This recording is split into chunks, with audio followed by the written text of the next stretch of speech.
So people of the world have different problems. Did you know that? We have different problems. Your problem is not the next person's problem, okay? What could be your problem could be somebody else's happiness, actually. It's crazy. It's absolutely insane. So let's just see what's happening in Russia right now, okay? Vladimir Putin has urged citizens to have more I'm not going to say more, to have more during work breaks. Yes. So during work breaks, what's up, everybody? I hope you're doing good. It's a beautiful day, at least for the Russians. Well, yeah, just don't be married and have your wife with somebody else doing, because the president, this is insane. Thank you very much for stopping by. YouTube told us that a lot of you watch videos, but you're not subscribed. I don't know why you do that, man. Come on. Well, you don't know me. My name is Zack. I don't know who you are, but certainly if you watch this video till the end, we're going to like each other. Okay? Come on board, subscribe, and by the end, we need you to comment. This is not about me talking to you. This is about us talking together. The reason why we have this platform is because we have to have our own perspective. We are tired of mainstream media lying to us left, center every time. Aren't you tired of that? Okay, great. So come on board. Let's come together and talk frankly about what's happening in the world. Vladimir Putin, this is Russia. Here's a map. Massive country. Putin has proposed that employees should use their lunch and coffee breaks for intimate encounters to boost the nation population. How amazing is that? Yeah, that's nice, eh? Where are you? I'm still on a break. Hey, brush. Come start your house. Sorry, sir. I'm still on a break, but I'm about to come. I'm about to come to the office. That's crazy. Yeah. So the Russian president appeal come amid the country falling fertility rate, which currently stand at 1.5, and apparently the normal is 2.1. One woman should give at least 2 kids, not one, because then you falling. At least 2 kids, so you multiply yourself. And he thinks the population needs stability. So Putin proposed that employees should use their lunch and coffee breaks. Why lunch and coffee breaks? Because apparently you're too busy. So apparently you work all day and you come home tired and it's been a long day and you just, nah, don't touch me. Nah, my stomach hurt. Nah, I got back pain. Nah, my head is turning. Like really, I'm not feeling okay. Nah, I didn't eat properly. Oh no, I ate too much. What the hell? Some of you live this in Africa. Stop acting. Yeah, it's sad. When you get to that point in your life, you know there's something that needs to be done about it. So anyway, this includes fertility checks. So they're offering things to the people. Number one, the Russians want people. They want people to have children. I think they come across the realization of this, looking at how massive the country is. Russia is like a full continent. Okay, now if they want to perpetuate their existence, they have to continue having children. Russia is about approximately 150 million human beings. And the provision is that in 2050, that will drop to approximately 120 million people. So the birth rate is going down, the population is going down. And the less there are Russians, the more they are prompt to die as an empire or as a country. It's probably going to be small countries. And these people are trying now very hard to avoid that from happening. Therefore, they're trying everything, to push people into having activities, intimate activities to procreate. Now, they're offering many things to people, okay? They're offering fertility checks for women for free from the age 18 to 40 in Moscow. You can go check if you're fertile to have a child. They're offering financial incentives. Yeah, they're offering money in Russia now to have babies. In Chelyabinsk, they're offering 8,500 UK pounds. That's about $11,000, fellas, for female students under 24 for their first child. $11,000 for your first child in Chelyabinsk, Russia's offering. Interesting, eh? But obviously you must be 24. Don't be 35 with 75 ex-boyfriend and 85 sex partners. They don't want that. You must be 20. They got a machine.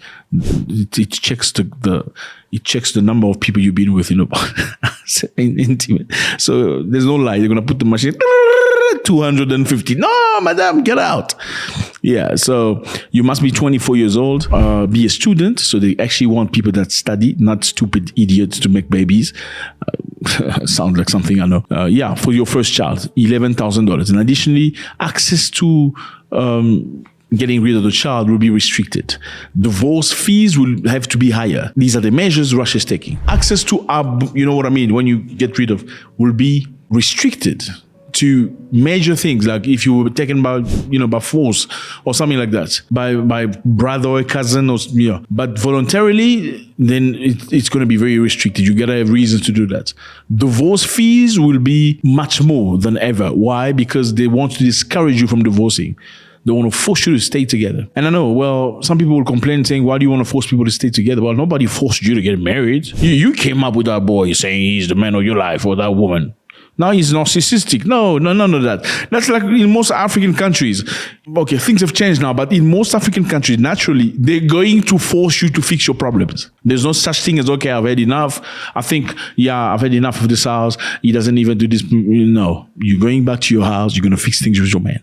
And eventually, that's the reason why up until now in certain African countries where there are fathers and mothers, because there are certain countries in Africa there are no fathers. It's only mothers and mothers and mothers. And that's a problem, because that's created a society of men who don't know how to treat women. They're rough, they're disrespectful, because they've never seen how a father treated a mother. It's as simple as that. If you as a man have never seen how a father treat a mother, so you have to have reference as a father on how to treat a mother. And same for the women. I never entertain women who never had father. I'm sorry. You may be one of them, but I'm sorry. It's none of my business. I'm sorry. I understand. I do not have to deal with that.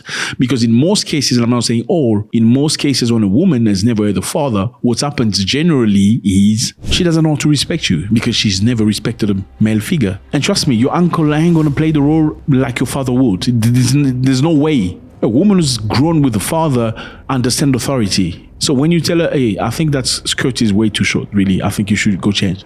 She doesn't perceive that as you being insecure or you being scared. Are you insecure? Why are you scared? No. When you've seen that with your dad, he's probably told you in the past, don't dress up like that. Not in front of me. Not under my watch. So she understands. When you tell her, I don't think I like this situation, she understands, because she's been through that before. But society, when there are no fathers, is a problem. That's not our subject today. So anyway, we're back in Russia. I was saying in most African countries, they will force you to stay together. In most cases, it's been good, because there are low rate of divorce, low rate of people changing one husband, the next one, and the next one, and the next one. The bottom line is this. They say the second marriage, 70% of second marriages fail. And 85% of third marriages fail. If 70% of second marriage fail and 85% of the third, it means the best probability you have of a marriage working out is the first one. So make sure you make the first one work. Russians now are going to make the fees of divorce more expensive. They're going to make you getting rid of the very much difficult for them to do, and apparently the contraceptive are also going to be very difficult to get. They are at war. You do know that. Experts warn that the policy, one of several across Russia, aimed at boosting the country's flagging birth rate, is insufficient and short-sighted tool given the country's lack of protection and ideal economic condition for new mothers. So they're going to make babies, but they will suffer. Well, they said Africans suffered. They say Africans suffer. We have no water, no whatever, but we're good, right? That's why, at least that's what American think. We think we have no water, no food, or whatever. So this law coming to power in January 2025, it requires that mothers must be full-time students. We're talking about the incentive, and at university or college, and under 25 years old. They don't want you old people that have been run through. No, sorry. I am feeling sorry for you. Not you. You're not getting $11,000. The law clearly states that the bonus is not available to mothers who give birth to stillborn child, but does not mention whether the payment is revoked if the child passes after his birth. Okay, so that's crazy. The policy does not specify whether the young mother who give birth to children with disabilities are eligible for the payment, nor does it state if they will receive additional bonus payments to help with the cost of the child's care and postpartum recovery. Okay, that's beginning to sound very liberal American. Anyway, Russia need more people. They are at war, and I think they're coming to the conclusion that a country as big as that one cannot have little amount of human beings. I've been to Russia before. War, it's cold. It's very cold, but they don't look cold at all. I actually saw that a bunch of ladies coming out of McDonald's wearing mini skirts, like, krapusha. I'm like, what? I'm freezing. The ground was freezing cold. It was ice. I'm like minus 20 or something. I'm not 100% sure. And these girls coming out of a McDonald's with mini skirts. I'm like, oh, karasho. God bless.